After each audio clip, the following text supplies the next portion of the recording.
ನೋಡಿ ಈಗ ಮತ್ತೊಂದು ಸಲ ನಾನು ತೋರಿಸ್ತಾ ಇದ್ದೀನಿ. ಇದೇ ರೀತಿ ನೀವು ಆ ರೌಂಡ್ ಶೇಪಲ್ಲೇ ಚಕ್ಲಿಗಳನ್ನ ಬಿಟ್ಕೊಂಡು ಹಾಗೆಯೇ ಎಣ್ಣೆಗೆ ಹಾಕಿ ಅದನ್ನು ಚೆನ್ನಾಗಿ ಫ್ರೈ ಮಾಡ್ಕೊಳ್ಬೇಕಾಗುತ್ತೆ. ನೋಡಿ ಎರಡು ಕಡೆನೂ ಚೆನ್ನಾಗಿ ಫ್ರೈ ಮಾಡಿದಾಗ ನಿಮಗೆ ತುಂಬಾ ಕ್ರಿಸ್ಪಿಯಾಗಿ ಬರುತ್ತೆ. ಎಷ್ಟೋ ಜನ ಚಿಕ್ಕ ವಯಸ್ಸಲ್ಲಿ ಈ ರೀತಿಯಾದಂತಹ ಖಾರದ ಚಕ್ಲಿನ ತಿಂದಿರ್ತಾರೆ, ಆದರೆ ಈಗಿನ ಕಾಲದಲ್ಲಿ ಇದನ್ನು ಸ್ವಲ್ಪ ಸಿಗೋದು ಕಷ್ಟ. ಹಾಗಾಗಿ ನೀವು ಮನೇಲಿ ಟ್ರೈ ಮಾಡ್ಕೊಳ್ಳಿ, ತುಂಬಾ ಚೆನ್ನಾಗಿ ಬರುತ್ತೆ. ಈ ಖಾರದ ಚಕ್ಲಿಯನ್ನು ಯಾವ ರೀತಿ ಮಾಡೋದಂತ ನೋಡೋಣ.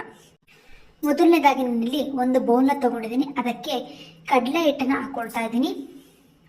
ನೋಡಿ ಈ ರೀತಿ ಕಡಲೆ ಹಿಟ್ಟನ್ನು ನಾನು ಸ್ವಲ್ಪ ಜರಡಿ ಮಾಡಿ ಹಾಕ್ಕೊಂಡಿದ್ದೀನಿ. ಗಂಟೆನೂ ಇರಬಾರ್ದು, ಆ ರೀತಿ ನೀವು ಜರಡಿ ಮಾಡ್ಕೊಳ್ಬೇಕು. ಅದಕ್ಕೆ ನಾನು ಇವಾಗ ಓಂ ಕಾಳನ್ನು ಸ್ವಲ್ಪ ಉಜ್ಬಿಟ್ಟು ಹಾಕೊಳ್ತಾ ಇದ್ದೀನಿ. ಈ ರೀತಿ ಹಾಕೋದ್ರಿಂದ ಅದು ಫ್ಲೇವರ್ ತುಂಬಾ ಚೆನ್ನಾಗಿ ಬರುತ್ತೆ.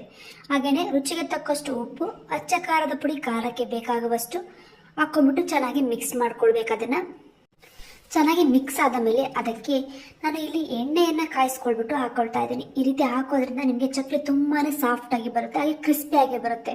ಹಾಗಾಗಿ ನಾನು ಇಲ್ಲಿ ಎಣ್ಣೆನ ಕಾಯಿಸಿ ಹಾಕೊಳ್ತಾ ಇದ್ದೀನಿ. ನೋಡಿ 2 ಸ್ಪೂನಷ್ಟು ಎಣ್ಣೆನ ಕಾಯ್ದಿರೋ ಎಣ್ಣೆನ ಹಾಕೊಳ್ತಾ ಇದ್ದೀನಿ. ಈಗ ಅದನ್ನು ಕೂಡ ಚೆನ್ನಾಗಿ ಮಿಕ್ಸ್ ಮಾಡ್ಕೊಳ್ಬೇಕು.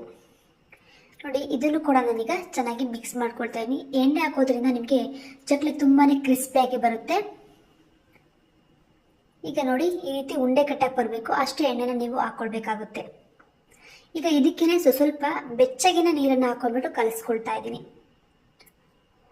ಸ್ವಲ್ಪ ಬಿಸಿ ಇರಬೇಕು ನೀರು, ತುಂಬಾ ಬೆಚ್ಚಗಿರಬಾರ್ದು ಅಂತ ನೀರನ್ನು ಹಾಕೊಂಡ್ಬಿಟ್ಟು ಕಲಿಸ್ಕೊಳ್ಬೇಕಾಗುತ್ತೆ.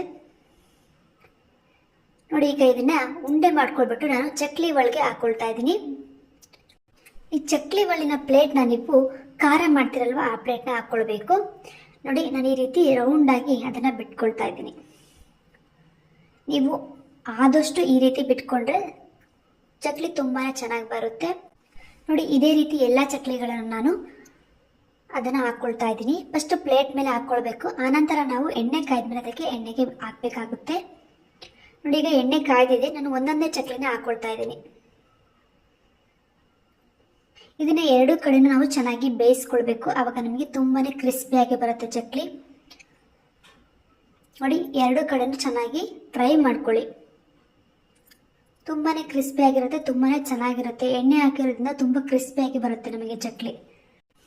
ನೋಡಿ ಎರಡು ಕಡೆನೂ ಚೆನ್ನಾಗಿ ಫ್ರೈ ಆಗಿದೆ. ನಾನೀಗ ಚಕ್ಲಿಯನ್ನು ತಿಕ್ಕೊಳ್ತಾ ಇದ್ದೀನಿ. ತಿಕ್ಬಿಟ್ಟು ಒಂದು ಪ್ಲೇಟ್ಗೆ ಶಿಫ್ಟ್ ಮಾಡ್ಕೊಳ್ತೀನಿ.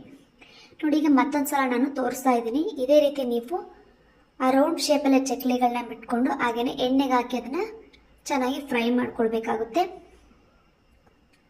ನೋಡಿ ಎರಡು ಕಡೆನೂ ಚೆನ್ನಾಗಿ ಫ್ರೈ ಮಾಡಿದಾಗ ನಿಮಗೆ ತುಂಬಾ ಕ್ರಿಸ್ಪಿಯಾಗಿ ಬರುತ್ತೆ. ಎಷ್ಟೋ ಜನ ಚಿಕ್ಕ ವಯಸ್ಸಲ್ಲಿ ಈ ರೀತಿಯಾದಂತಹ ಖಾರದ ಚಕ್ಲಿನ ತಿಂದಿರ್ತಾರೆ, ಆದರೆ ಈಗಿನ ಕಾಲದಲ್ಲಿ ಇದನ್ನು ಸ್ವಲ್ಪ ಸಿಗೋದು ಕಷ್ಟ.